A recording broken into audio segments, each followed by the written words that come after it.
a lot of ownership on the Yankees, so you're going to get some extra leverage. If you can get a gem out of Cashner, 5 innings, a win, 1 to 2 runs and 6 strikeouts, yeah, I mean, you're going to take that to the bank, and you're in a good position at that point with some solid leverage. Any interest in saving salary and taking a shot on a guy like Drew Gagnon? No. None at all. No. So let's take a look at him. He's got a pretty good swinging strike rate. His Sierra is fine, but he does, 44% fly ball rate. It's pretty ugly. Is this guy, I haven't looked too much into it. Is this guy just acting as an opener today? Did he just get called up from AAA? Has he been a reliever? I think he just got called up. I'd have to look. He's only pitched 11 innings so far, so I think he just got called up. I think this is his third start, or he was a long reliever, one or the other. Well, let's go take a look. There we go. So the nice thing is that you can click on these guys' names on that fan graph, and if you right-click it, you can go ahead and pull up their... Never mind. I don't like him at all because I'm looking at his price point. I thought he was lower, but he's at $7,000. And if you're going to spend $7,000, you might as well, pick up one of these other guys. Sure. I'd even take a shot on Mike Leake at 66 before I'd take a shot on Drew. So wait a minute. Hang on. I don't know if this is even real life right now. Give me a second.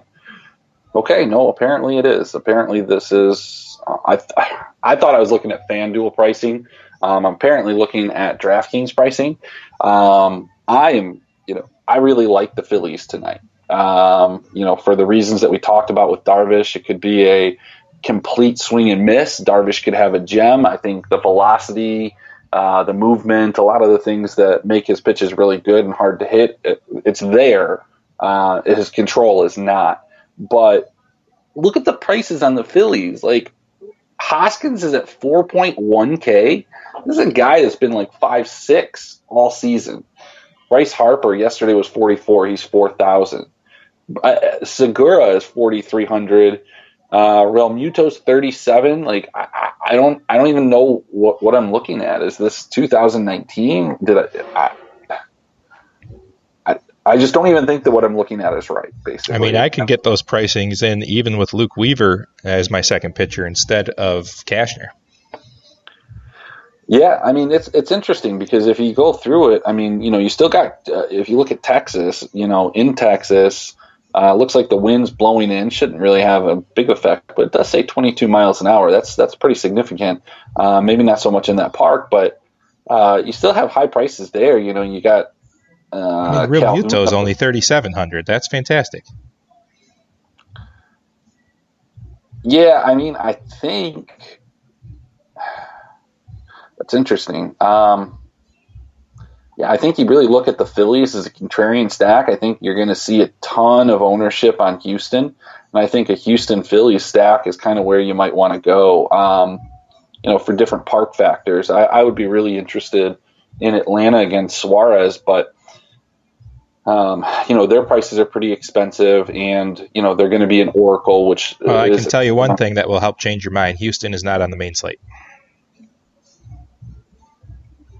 What? Oh, wait, there they are. They hid from me. Never mind. Forget me. I was like, it's at 8:10. Forget what I'm talking about. Forget what I'm talking about. I think that might be a spot that people go to, and I think a lot of people will go. So let me ask you this: who's your must-have from Houston? Because they're going to be popular, they're going to be expensive. If I got to pick, say, 2 guys out of Houston, who are the 2 guys you're stacking? Who's your mini stack? Because they're all the guys you want are over $5,000. So I can't foresee myself being able to get more than 2 in a lineup. I don't think you want my advice on Houston. Right? What, you like Tony Kemp and Jake Marisnick? No, it's just whoever I'm going to tell you is going to be wrong, because that's just how it goes with Houston for me. For sure. I stacked the Twins the other night, and they scored 18 runs, and I was nowhere near top of a GPP because I had Rosario, and he was like the worst play. But I don't know. I think Bregman's interesting. He's leading off. I think Brantley has had almost half of his games be multi-hit games. So, you could probably go with a Bregman, Brantley, Correa, any of those guys. A Reddick is interesting because he's up higher in the lineup. Diaz has been hitting for a ton of power. I think Chirinos I don't know that Diaz plays tonight, though. That's true. And Chirinos is a guy that's been doing very well as well. But Chirinos is either going to strike out 5 times or hit 2 home runs sometimes. So, he never bothers me that much if the price is right. But he's at 4.6, and you got Real Muto at 3.7. So that's a decision you have to make there. What about Tony Kemp? How do you feel about Kemp? Simply because he's the only guy in the entire Houston lineup that's likely to play that's anywhere close to $4,000. Yeah, not super interested. I think I'm staying off him because I like Odubel Herrera and Harper too much, and I think you're right. Brantley is just a solid play right now. Yeah, and I think that, if you look at third base, Maikel Franco is at 3.3. That's just great. But I'm probably going to go to Austin Riley still at 4.0. Mm-hmm. Austin Riley has been fantastic this year. It's been really exciting for me watching him because my dynasty team, I drafted Austin Riley. Basically, the trade that I sent out, Verlander last year, netted me some prospects, some of which have not worked out, Nick Pivetta. So I basically traded Verlander for Austin Riley in a dynasty league, essentially is the way that it breaks down. And I'm okay with that for the future. But I also have Senzel. So a couple of these guys, Verdugo, that I've been waiting on to come up and do something, have finally done it. So it's pretty exciting. That was off topic, but I like Riley a lot, and he's just been raking. So in that same sense, what about stacking him up with Ozzy? Have you liked Ozzy lately? Yeah, I just prefer him when he's hitting on the right side of the plate. He's going to give you more power, and so he's going to be against Suarez, so I think that's interesting. He's slated as the 8 hitter right now, so that does hurt some of the value. Because they've moved Acuna up to the number 1 slot, but that offense. But where did they put Riley? Riley's in 6. So a little Austin and Albies isn't the worst idea. The only concern that I have sometimes with Riley, and the thing that does give me pause, is that they have been pulling him in the double switch, which is crazy because he'll be like 3 for 3 with a double off the top of the wall, a home run, and like a line out, and they'll be like, yeah, we're going to pull him and. Well, we're going to keep Nick Markakis in. Look, defensively, he's not that great, but his bat has been fantastic. So I'm interested in him. Just looking at a couple of these other lineups, I don't think it would be crazy for a Mancini one-off. His price makes that pretty difficult at $5K. Well, can I tell you my first build that I put together just to see just my gut feelings with your thoughts? Sure. So I got Corbin and Cashner. I got Real Muto, Hoskins, Albies, Riley, Segura, Herrera, Harper, and Brantley, and I have $300 still left. Yeah, sure. Who was your shortstop? Segura? Segura at the moment, but I just put it in there because I like the Phillies.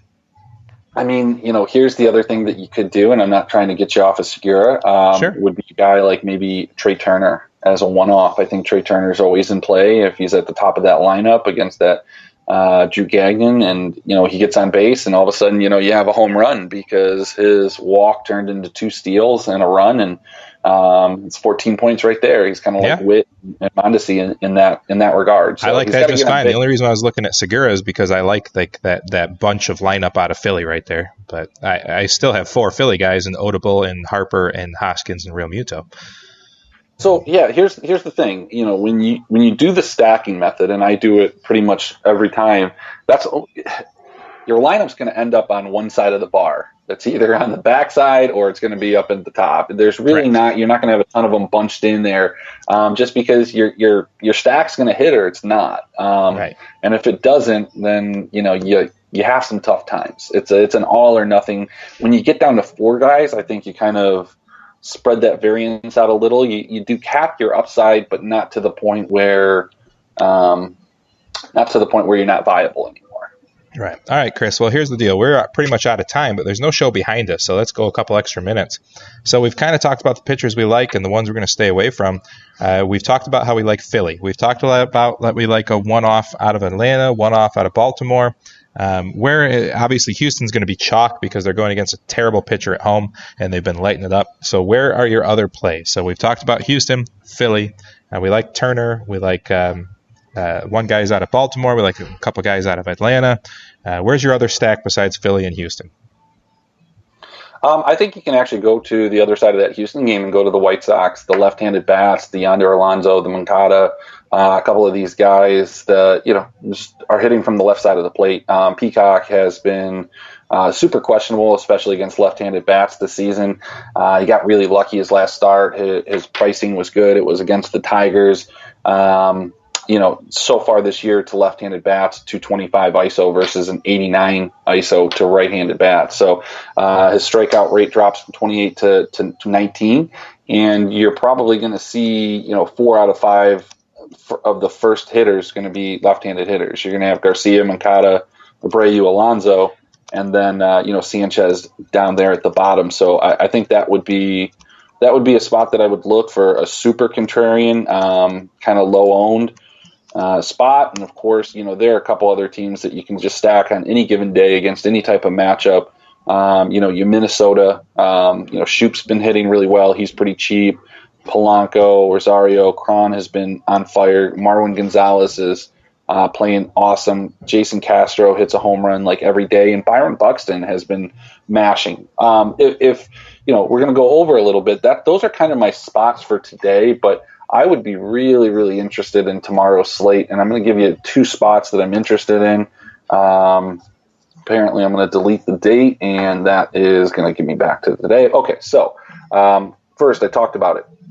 Caleb against the Tigers. I think that is going to be a wonderful spot for strikeouts. I think Turnbull on the other side of it.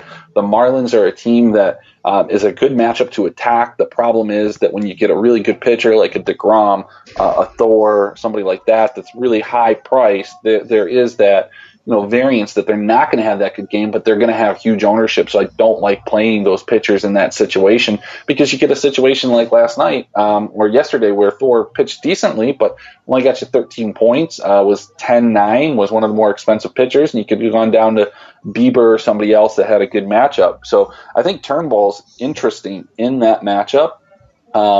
But I think the Minnesota Twins are a huge stack target tomorrow. I believe they'll be pitching or going against Cahill, who just, who is always a hot and cold kind of Rick Porcello type pitcher, but this year just been extremely hittable. And,